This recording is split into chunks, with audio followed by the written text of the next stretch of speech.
John Nobile has many experiences and many memories in his lifetime.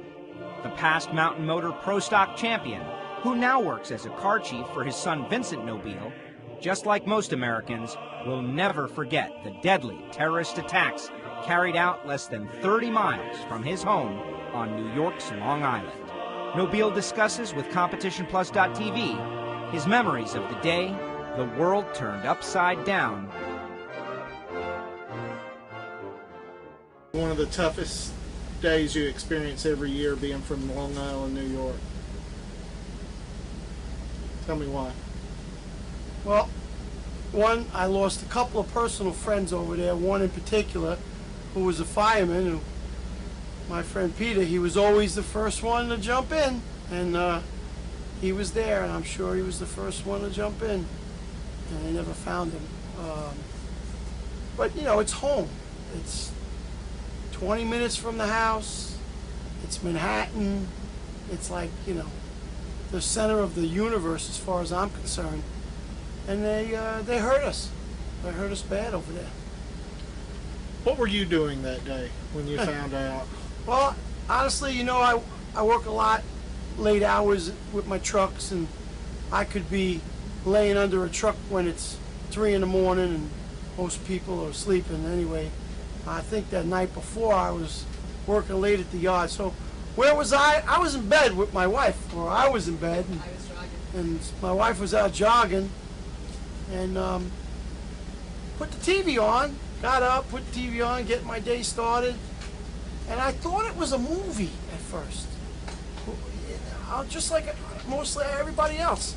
I thought it was fake. I thought it was a movie. I thought I was watching a movie, and Susie came home, and we were both watching it, and then the first tower fell down, and then the next tower, and then, you know, it became reality, because at that point it was on every channel, every radio station, everything. My phone wasn't, you know, hadn't stopped ringing. It was insanity. I cried. I'm sure everybody else did. I couldn't believe it. Just disbelief, absolutely disbelief that somebody would do that. At first, I thought it was, when they said a plane crashed into the World Trade Center. Well, I thought it was a plane that, you know, screwed up, crashed into the World Trade Center. And then, bam, another one. And then they talked about, you know, they were big planes, you know, jetliners, forget about it.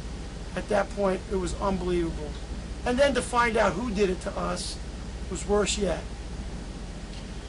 How angry does it make you every year that day comes along? I get angry again. You know what? As time goes on, you kind of forget. But when that day comes along, you know, it's a tough deal. It's a tough deal. Yeah, you get angry again. I lost a personal friend. You get real angry.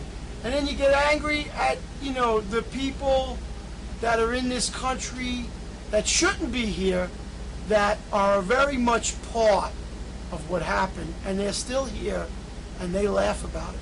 They get up on 9/11 and laugh about it. But we're not laughing. We get up at 9/11 and want to kill them guys. You know, it's pretty cool that we finally got, you know, Bin Laden.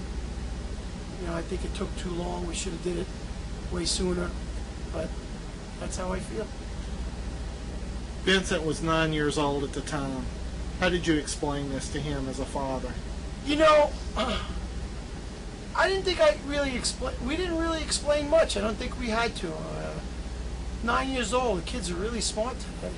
And the schools, you know, I think they kind of explained it more than we did. You know, the media, TV, sure, we told them about it. We talked about it. You're always talking about it. I mean, that's like the topic of the world. We're still at war because of it. It's a mess. It's really a mess. But we spoke to him about it. There was no impact on Vincent. 9-year-old. It doesn't impact the 9-year-old unless he loses somebody he loved. He didn't lose anybody he loved in that deal. He didn't know anybody in that deal, so. In closing, tell us about your friend you lost.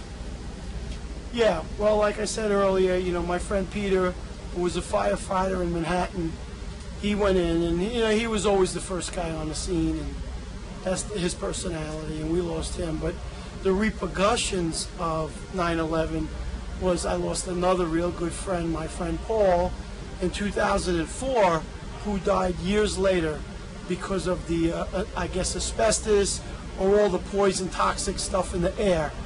He caught a really rare blood disease, and he ended up dying over it also. Tough deal. I'm sure there's many, many others, but personally, I had two real good friends die, and I kind of hate them people.